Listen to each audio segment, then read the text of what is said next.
Hello, Capricorn, Sun, Moon, Rising, and Venus signs. Kamusta kayo? Sana po ay nasa mabuti kayong kalagayan. Welcome back po sa Star Tarot.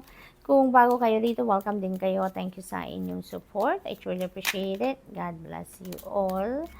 Tingnan natin ang mga paunang mensahe ninyo. We have blame. Ayan. So, Capricorn, maaring sobrang seryoso kayo sa ibang bagay, but, diba, yung balanse, kailangan nating ibalik sa sarili natin. Hindi tayo pwedeng super focus lang tayo sa trabaho, sa karera, sa negosyo, sa pamilya. You know, you also need to balance out everything para mas maging efficient kayo, mas maging productive kayo, mas makakapag-focus kayo ng maayos sa mga bagay na kailangan ninyong pag-focusan. Okay? Di ba nga may kasabihan na all work and no play makes Jack a dull boy? Kailangan natin ng balanse. Yun ang panawagan sa inyo ngayon. Have time to play. Have time to unwind, to relax, yung ganon. Embrace your inner child because kailangan yan sa buhay. No? Kailangan nating balansehin ang sarili natin. Okay? So, look at that. Relax. Oh, may play, may relax, may pag-chill, may pag-unwind. So, Capricorn, alam mo, parang sobra siguro na kayong preoccupied ngayon at all times. Siguro, even before pa kayo matulog, nagla-laptop pa rin kayo, nagtatrabaho pa rin kayo, you're still on your feet, no? Yung patulog na lang, nagtatrabaho pa kayo ng related sa work niyo sa labas, 'di ba? Maaring ganoon ang ganap. Kaya hinihingi sa inyo dito, no? Mag-unwind kayo, mag-relax kayo. Kailangan ninyong huminga muna, take a breather, 'di ba? Para nang sa gayon makapahinga ang katawan, makapag-isip-isip ng mas mabuti, yung ganoon, makakapag-focus kayo. So, what else? We have opportunity. Ayan. So, opportunity, kahit hindi ninyo hanapin yan, dadating at dadating yan because that is meant for you. Di ba nga, may mga pagkakataon na may mga kumakatok na lang na mga pagkakataon sa buhay natin, oportunidad, posibilidad, na hindi natin inaasahan because it is meant to happen. It is meant to come towards you. Kaya kahit hindi mo hanapin yan, dadating at dadating yan when the divine timing is here, 'di ba? Kasi divine timing naman is never late, it's never early, it's never late. Dadating at dadating yan doon sa panahon na kailangan na mangyari ang dapat mangyari. Kaya looks like yung opportunity na to, yun, divine timing has come for that opportunity not to knock on your door. Kaya ang mahalaga dito, wag ninyong i-ignore ito. Tignan ninyo, open your eyes, open your ears, 'di ba? Open yourself for new opportunities and possibilities that might knock on your door at this time. Because ibig sabihin yan, kapag kumatok na ang opportunity sa inyo, that is yours. That is meant for you, no? Kung mas madami pa, hindi lang isa, hindi lang dalawa, mga opportunities na kumakatok sa inyo, huwag ninyong pagdudahan yan because that's all yours. Ibig sabihin lang yan, binibigyan kayo ng more choices, ng mas maraming options dahil binibigyan kayo ng liberty ng Divine Universe to choose kung ano talaga yung best para sa inyo, sa akala ninyo, sa pakiramdam ninyo, no? Kung saan kayo mas magiging masaya, fulfilled, binibigyan kayo ng liberty to choose. Kaya pinapadalhan kayo ng more than one opportunity or possibility, no? So, ganon ang ganap. So, what else for Capricorn? We have change. Ayan. So, may mga pagbabagong parating sa buhay ninyo dito talaga, no? Maaaring yung pagre-relax na yan or yung pag-unwind na yan, that could open up new perspectives sa inyo, that could open up new ideas, new plans. Kaya maaaring merong mga pagbabago na maaaring mangyari sa buhay ninyo. At ang opportunity na to, no? This could open up a new door para sa sarili ninyo for change. Diba? Kaya, be on the lookout for that. Okay? Capricorn, take advantage of that opportunity. Direction, ayan, trust your inner compass and find your bearings. Ayan. So, Capricorn, maaari talaga na you are heading towards a different direction sa ngayon. With this opportunity, dito sa pagre-relax ninyo, maaaring mayroong bagong ideas dyan, new perspective, talaga new plans that will arise and that is going to bring you or lead you towards a different direction, no, Capricorn? So, maaaring may mga detour dito na mangyayari or maybe a change of mind, 'di ba?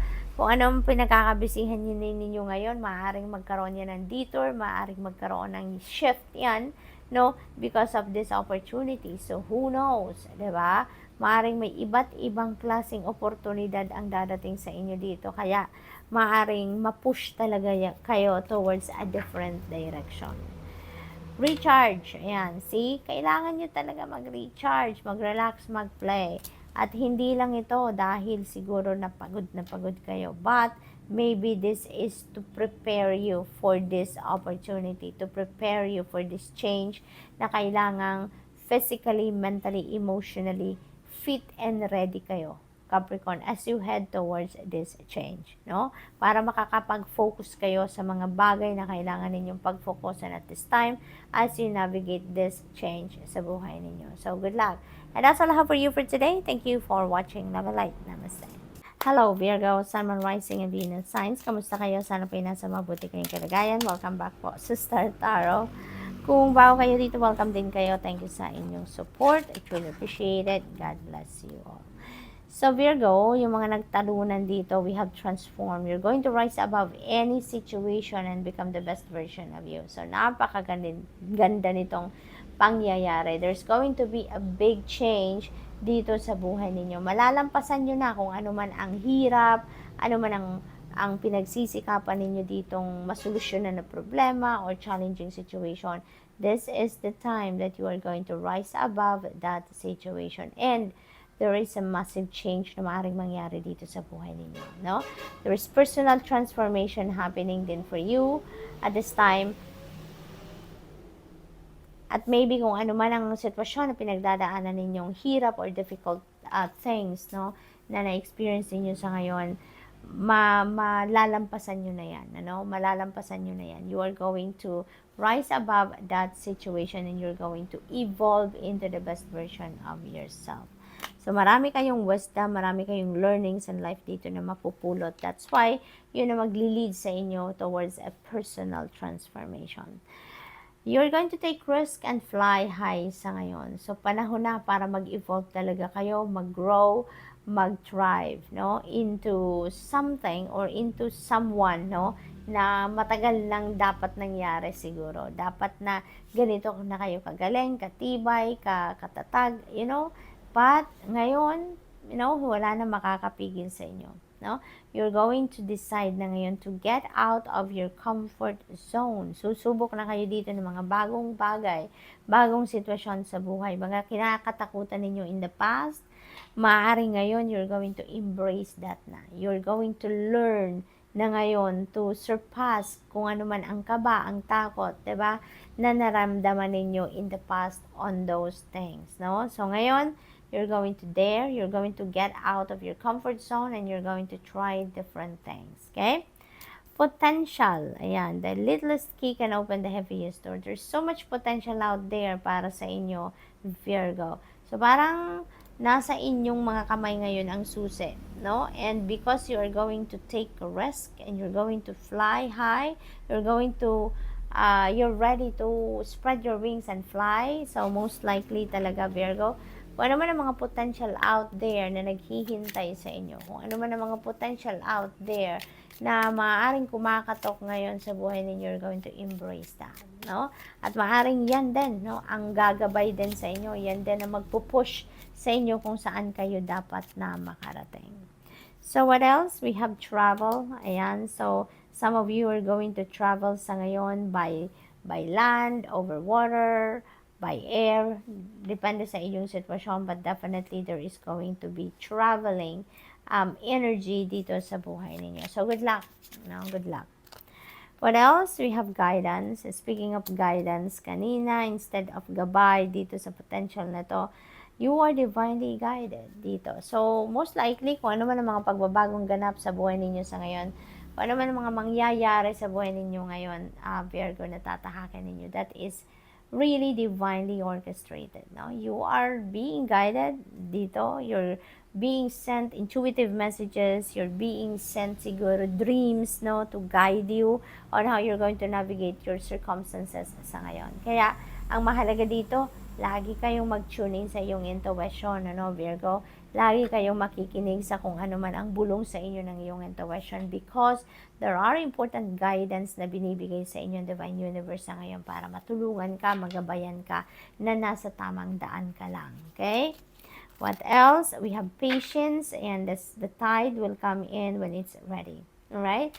Napakagandang reminder ito para sa inyo. When the time is right, no? When the divine timing has come, mag-unfold ang mga bagay. Even if you don't do anything to push, no? Kung ano man ang mga gusto ninyong mangyari. Kung ano ang dapat mangyari, kung ano ang best para sa inyo, kung ano ang plan ng Divine Universe para sa inyo, yan ang mag-unfold sa buhay ninyo. Kaya, ang iniimbitahan lang kayo sa ngayon then na to be patient. Okay? Be patient. Kasi, may mga bagay na beyond your control, hindi ba? At maaaring yung mga gusto ninyong mangyari, sa ngayon ay hindi yon ang kailangan mangyari sa ngayon. Kaya, you are being asked to be more patient. Maybe, off timing pa ang hinihintay ninyo. But, diba, kung ano ang best para sa inyo sa ngayon, yun ang ibibigay sa inyo. Yun ang mag-unfold sa buhay ninyo. So, good luck. That's all I have for you for today. Thank you for watching. Love and light. Namaste. Hello, Taurus, Sun, Moon, Rising, and Venus signs. Kamusta kayo? Sana po ay nasa mabuti kayong kalagayan. Welcome back po sa Star Tarot. Kung bago kayo dito, welcome din kayo. Thank you sa inyong support. I truly appreciate it. God bless you all. Tignan natin ang mga mensahe ninyo, Taurus.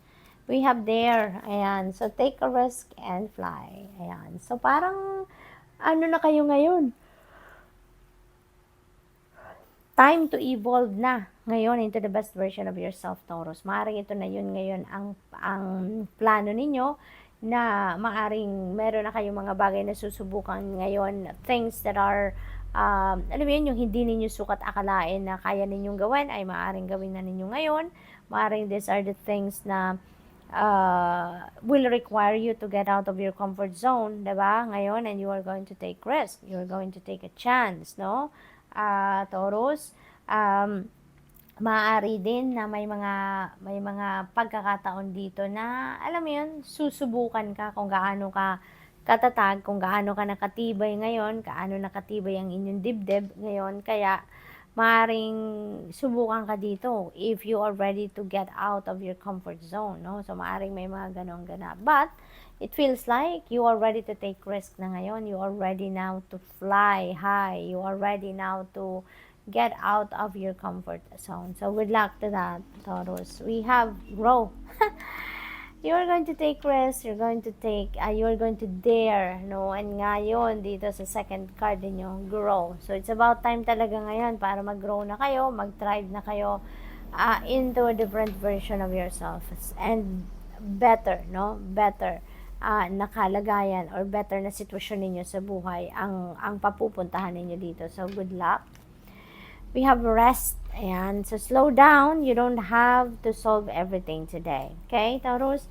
Parang ang iba siguro sa inyo dito, you are trying to do everything. You are trying to accomplish or do everything all at once. Maaring ganun ang ganap dito.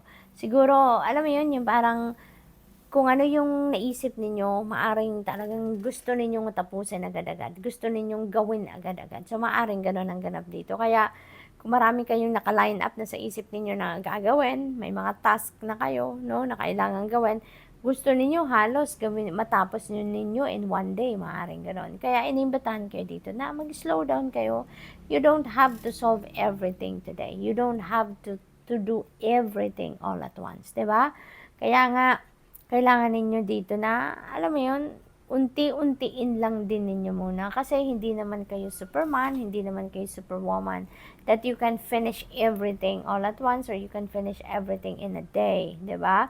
Kailangan din ninyo na magpahinga, Taurus. Rest. Otherwise, kung tuloy-tuloy kayo, kahit pagod na kayo, ay nako, mas lalong hindi maganda ang mangyayari sa inyo. Mas lalong hindi maganda ang magiging resulta ng inyong gagawin. Kasi 'di ba, kung pagod na tayo, hindi na tayo masyado nakakapag-isip na maayos, hindi na tayo nakakapag-concentrate, no? So if we are going to push ourselves, 'di ba, na tapusin ang lahat, maaring hindi rin 'yan efficient, hindi rin 'yan maganda ang magiging resulta or magkamali pa tayo diyan, 'di ba? Kaya pahinga muna, no? Pahinga muna para nang sa gayon makapag-rejuvenate muna kayo, makapag-recuperate muna kayo, maka-replenish muna kayo ng lost energy, then get back to it, diba? When you are recharged, okay?